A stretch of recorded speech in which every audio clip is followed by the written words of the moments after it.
What's the oldest picture you have in your house? Do you know who's in it? At the Boynton Beach Library, a picture that could be 150 years old has been found. But they are going to need more to figure out who this man is. Could he be related to you?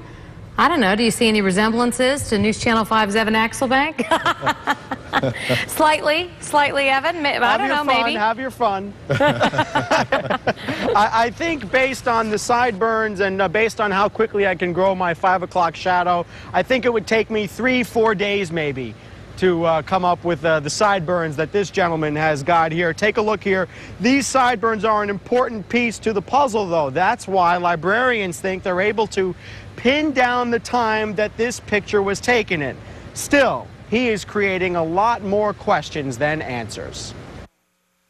Aside from the way he looks, Boynton archivist Janet DeVries can only say one thing for sure. One thing I can tell you is that he's dead. But let's look at him anyway.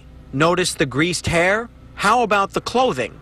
What's that in his pocket? It appears to be a small notebook of some type, which is another indication that perhaps he did have something to do with the post office or the railroad. Here's something you've already noticed. He spent a lot more time shaving his chin than he did the sides of his face. It's called a burnside or a sideburn, and the time period that it was popular was around the Civil War era. DeVries is so curious partly because of how he was found.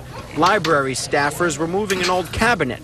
In a back drawer, they found the portrait and some moldy post office ledgers. But it's dated September 30th, 1919. Was he related to somebody who worked at the post office?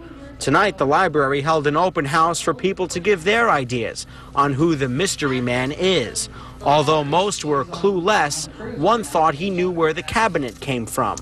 It's the first new clue in a piece of Boynton's history. This is just another clue to the past.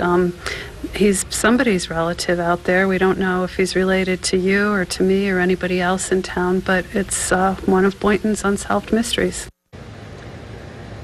There he is again. Now, the lack of solid clues has librarians saying that the best way to figure out who this guy might be for you folks out there to give them a call, and maybe he looks like somebody you've seen pictures of, maybe an ancestor that you've seen pictures of. They say that's the best way to figure out who this person is. So, Jim, Kelly, take a look. Recognize him? I am from Florida, so I'd have a shot at it, but I didn't know any relative who could braid their sideburns. Yeah. Looked like Maybe me when I started at News Channel 5. A long time ago. You had a lot more hair back then. Well, we'll follow the story and find out if anybody calls us and lets us know if maybe it's one of their relatives. Evan, thank you.